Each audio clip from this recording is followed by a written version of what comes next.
اپنی عقل استعمال کریں. اگر کرسچنز اور جوز اس کو اللہ کا کلام مانتے ہو تو مسلمان نہ ہو جائیں. آج معصوم سی شکلیں بنا کے مولوی میرے بکس میں کہہ رہے ہیں کہ جی کرسچن جو ہے ہمارے نبی کو مانتے ہیں, تو پھر تو خوشخبری ہے, مسلمان ایک رات میں مولویوں نے 4 ارب کر دیے. 2 ارب ہم تھے, 2 ارب کرسچنز. ہمارے نبی کو مانتے ہوتے تو مسلمان نہ ہو جاتے. وہ تو حضرت عیسیٰ کو اللہ کا بیٹا مانتے ہیں یا اللہ ہی مانتے ہیں, یا جو کوئی اکا دکا مواحد بچے ہیں جو ان کو پیغمبر مانتے ہیں تو وہ بھی آخری پیغمبر مانتے ہیں. ذہن میں رکھیے گا. اور انجیل میں جو وہ آیت ہے نا کہ قیامت تک دجال پیدا ہوں گے جو جھوٹے دعوے نبوت کریں گے, نعوذ باللہ, دجال کا ورڈ موجود ہے انجیل کے اندر. ان کے ذرا مناظرے اٹھا کے دیکھیں, وہ ٹاپ آف دا لسٹ رسول اللہ کا نام لیتے ہیں. وہ کہتے ہیں ہمارے تو حضرت عیسیٰ پہلے ہی بتا کے گئے تھے. ایک تو وہ بڑا دجال آنا ہے نا, کانا, اس کو چھوڑ دیں.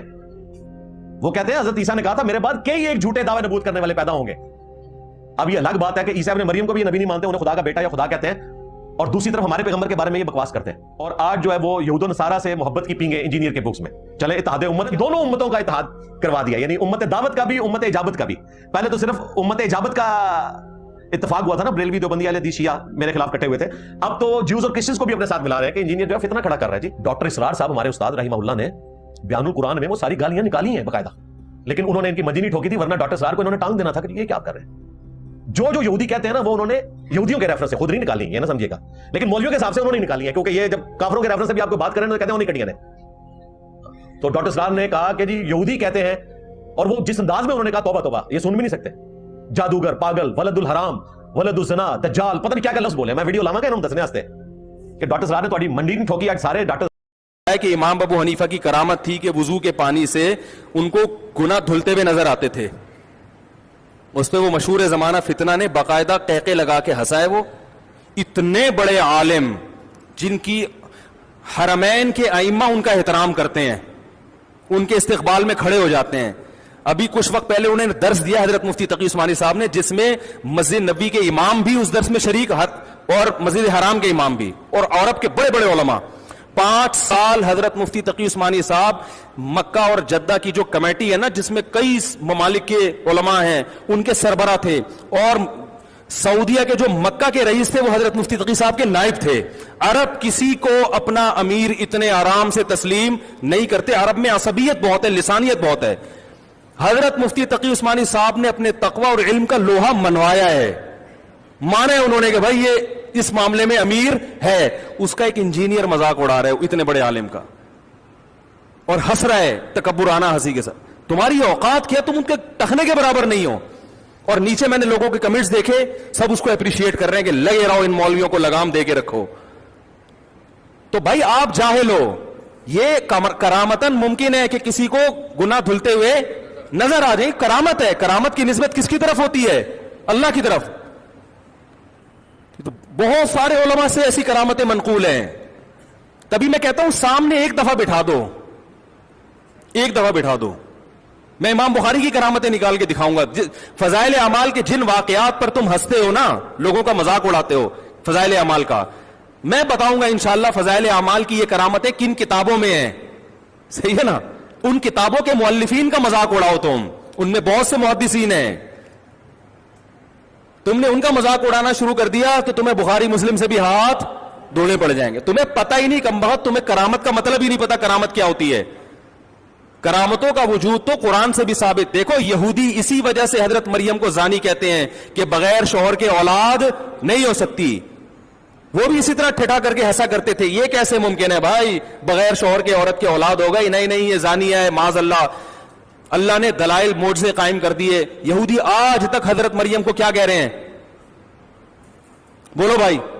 جبکہ اللہ کہہ رہے کہ اللہ اپنی قدرت سے جب آدم کو باپ اور ماں کے بغیر پیدا کر سکتا ہے تو عورت کو شوہر کے بغیر بیٹا کیوں نہیں دے سکتا؟ لیکن اللہ کے ذمے ہے کہ اس کو ثابت کرے. اللہ نے ثابت کیا. حالانکہ حضرت مریم پیغمبر بولو بھائی نہیں ہے. ہاں یہ ضرور کہا جائے گا کہ ایک کرامت وہ ہے جس کا قرآن نے ذکر کیا, اس کا انکار کفر ہے. اور ایک کرامت وہ ہے جو قرآن کے نزول کے بعد گزری, تو قرآن اس کا ذکر کیسے کرے گا بھائی؟ تو وہ اگر باوثوق ذرائع سے پہنچی ہے تو ماننا پڑے گا, باوثوق ذرائع سے نہیں پہنچی تو انکار کر. تو آپ اس پہ تو بحث کریں کہ یہ واقعہ جس نے بیان کیا وہ سچا تھا یا جھوٹا, اس پر کوئی بحث نہیں ہوتی. یہ ابن حجر نے لکھا ہے کہ امام ابو حنیفہ نے 40 سال عشاء کے وضو سے فجر کی نماز پڑھی ہے.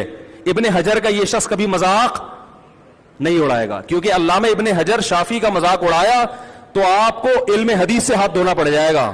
جتنے بڑے بڑے آج کل محدثین پیدا ہو رہے ہیں نا, جو حدیث کو صحیح اور ضعیف کہتے ہیں, یہ سارے علم حدیث میں حافظ ابن حجر کے محتاج ہیں.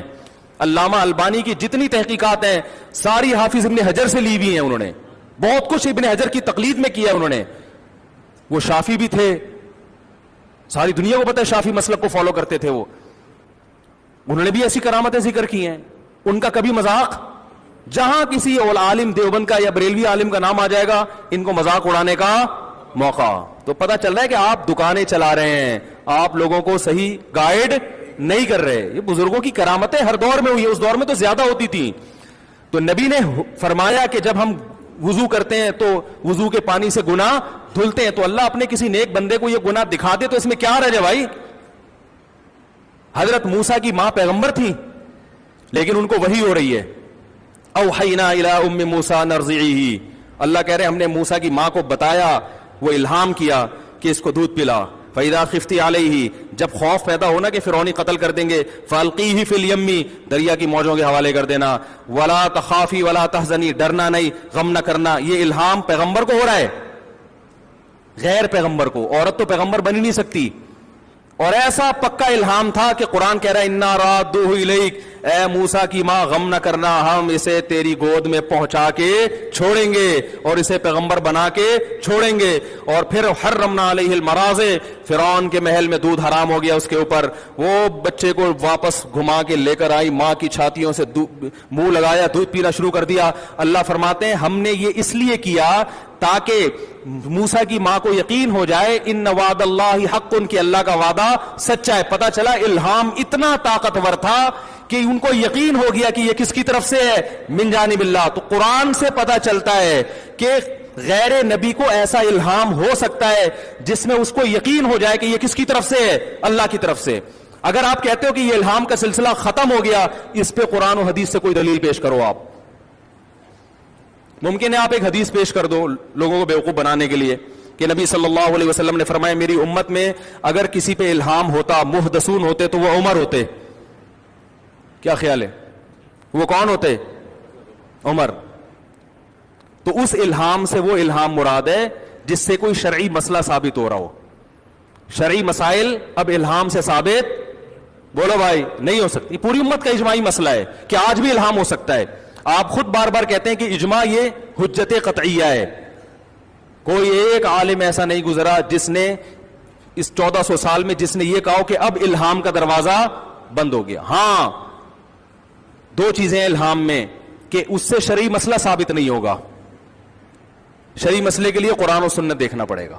یعنی کوئی کہے مجھے الہام ہوا ہے کہ جی وہ داڑھی کاٹ لوں, تو یہ الہام معتبر نہیں ہے, یہ شیطانی الہام ہے.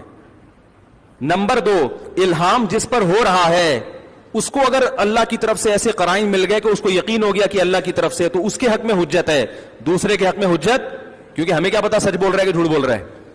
تو اگر کوئی شرعی مسئلہ ثابت نہیں ہو رہا, بیان کرنے والا بھی ثقہ ہے اور جس کے ساتھ پیش آ رہا ہے اس کو بھی امت ولی اللہ مانتی ہے. امام حنیفہ کو تو آپ بھی ولی اللہ مانتے ہو, ساری دنیا مانتی ہے. تو پھر بلا وجہ انکار کرنا اور انکار کرتے ہوئے مذاق اڑانا, اور ایسے موقع پہ مذاق اڑانا کہ اس کو نقل ایک ملک کے ایک بڑے نامور عالم کر رہے ہیں جن کو پوری دنیا مانتی ہے, تو یہ آپ کے فرعون اور متکبر ہونے کی دلیل ہے. اور ایسے لوگ جب اوپر جاتے ہیں اتنی اسپیڈ کے ساتھ اللہ ان کو ذلیل کرتا ہے, اور ایسا لگ رہا ہے کہ اللہ نے کرنا شروع کر دیا. سمجھ میں آ رہی ہے بات؟ تو الہام بھی ہوئے ہیں, بزرگوں کی کرامتیں بھی ہوئی ہیں. ایک صاحب کہنے لگے وہ فلاں نے بزرگ نے کشتی فلاں کی پار لگا دی تھی. میں نے کہا اگر وہ یہ سمجھتے ہیں کہ اللہ نے پار لگائی تھی کشتی اور ان بزرگ کو ذریعہ بنایا, تو اللہ دنیا کا ہر کام کر سکتا ہے. جب اللہ سلیمان علیہ السلام کے دور میں, سلیمان علیہ السلام کے محل میں ایک بزرگ نے کہا تھا کہ آپ کی پلک جھپکنے سے پہلے میں تخت اٹھا کے لے آؤں گا, تو کشتی یہاں سے وہاں کرنا زیادہ مشکل ہے یا ملکہ سبا کا اتنا موٹا تازہ تخت پلک جھپکنے سے پہلے اٹھا کے یہاں لانا مشکل ہے؟ تو کیا وہ مشرک ہو گئے تھے؟ ارے سلیمان علیہ السلام کے دور میں سلیمان علیہ السلام نے کہا کون ہے جو ملکہ سبا کا تخت اٹھا کے لائے گا؟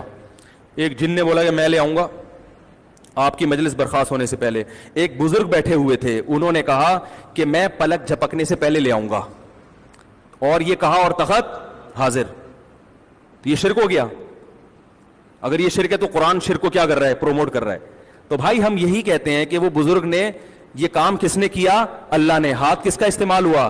بزرگ کا. تو ایسے ہی کوئی توحید پرست بزرگوں, ان کے بارے میں کسی توحید پرست نے لکھا ہو کہ انہوں نے فلاں کی کشتی پار لگا دی تھی, اور اس کا مقصد یہ ہو کہ لگائی اللہ نے تھی, ہاتھ کس کا استعمال ہوا؟ ان کا. تو یہ عین ممکن ہے. اس پہ کلپ بنا بنا کے لوگوں کو الو بنانے کی کوشش کرنا اور توحید کا ٹھیکیدار بننے کی کوشش کرنا, اس سے بیوقوف لوگ الو بن جائیں گے. جو پڑھے لکھے ہیں, جو واقعی توحید کی حقیقی اور کرامت, توحید اور معجزے میں فرق جانتے ہیں, وہ اس سے الو نہیں بنتے. ہاں یہ ضروری ہے کہ ایسے واقعات مستند ذرائع سے ملنے چاہیے. تو آپ ان کی سند پہ بحث کریں. واقعہ کی نفی کر دینا اور مذاق اڑا کے, یہ آپ کے بیوقوف ہونے کی, جاہل ہونے کی دلیل ہے. سمجھ میں آ رہی ہے بات کہ نہیں آ رہی ہے؟ اور اس میں مجازن غیر اللہ کی طرف بھی نسبت کی جاتی ہے کہ فلاں نے کر دیا. جیسے جبریل علیہ السلام حضرت مریم کے پاس آئے اور کہنے لگے کہ میں چاہتا ہوں کہ تجھے ایک بیٹا, اللہ نے مجھے بھیجا لِأَهَبَ لَكِ غُلَامًا زَكِيًّا, میں تجھے ایک بیٹا گفٹ کرنا چاہتا ہوں. حالانکہ اولاد دینا کس کا کام ہے؟ اللہ کا. لیکن اللہ چونکہ جبریل کی پھونک کے ذریعے دے رہے ہیں تو جبریل نے نسبت کس کی طرف کر دی؟ اپنی طرف. تو ایسے ہی بعض دفعہ کتاب کے مؤلف لکھ دیتا ہے کہ فلاں بزرگ نے کشتی پار لگا دی, تو ان کی نیت یہ نہیں ہوتی. ان کی نیت اللہ نے لگائی ہے, لیکن ہاتھ اللہ نے ان کا استعمال کروایا ہے, تو اس لیے مجازن نسبت ان کی طرف. اب اگر کوئی سمجھے کہ انہوں نے اپنے ارادے سے یہ کام کیا تو وہ تو کافر ہے, لیکن کوئی سمجھے کہ اللہ نے کیا تو وہ کافر نہیں ہے, عین توحید پرست ہے. اس لیے کہ وہ اللہ کی طاقت اور قدرت کا قائل ہے کہ اللہ تو بہت کچھ کر سکتا ہے بھائی. تو عیسائی یہیں سے تو گمراہ ہوئے. انہوں نے حضرت عیسیٰ کے معجزے دیکھے تو انہوں نے کہا حضرت عیسیٰ تو بہت کچھ کر سکتے ہیں, اور یہودی انہوں نے ان معجزوں کا انکار کیا کہ یہ تو نہیں ہو سکتا. تو یہ دونوں بے اعتدالی کا شکار ہوئے. عیسائیوں نے حضرت عیسیٰ کو خدا بنا لیا کیونکہ ان کے پاس توحید کی اینک نہیں تھی, سمجھ رہے ہو, اور یہودیوں کے پاس بدگمانی والی اینک تھی, وہ ہر ایک کو بدگمانی سے دیکھتے تھے. انہوں نے حضرت مریم کو کہا کہ بغیر شوہر کے بیٹا نہیں ہو سکتا. انہوں نے ان پہ زنا کی تہمت لگا دی, اور عیسیٰ علیہ السلام مردوں کو زندہ کر رہے ہیں, انہوں نے ان کو شعبدے باز کہہ دیا, جادوگر کہہ دیا.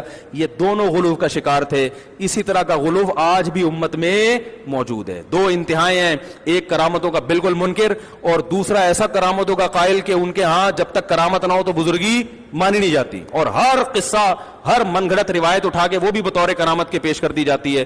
یہ دو انتہاؤں سے بچ کے جو اعتدال کا راستہ ہے وہ وہی ہے جو میں آپ سے بیان کر رہا ہوں. کہ کرامت اگر مستند ذریعے سے پہنچی ہے, بیان کرنے والا ثقہ ہو, مستند ہو, اس کو مانا جائے گا, اس کا بلا وجہ انکار نہیں کیا جائے گا. اور اگر مستند ذریعہ نہیں ہے تو بھائی پھر اس کو بیان کرنے کی ضرورت نہیں ہے. پھر ہو بھی سکتا ہے, یہ بھی ہو سکتا ہے کہ ہوا ہو, یہ بھی ہو سکتا ہے کہ نہ ہو. ابھی حضرت مفتی تقی عثمانی صاحب دامت برکاتہم نے ایک بیان کیا, اس میں بتایا کہ امام ابو حنیفہ کی کرامت تھی کہ وضو کے پانی سے ان کو گناہ دھلتے ہوئے نظر آتے تھے.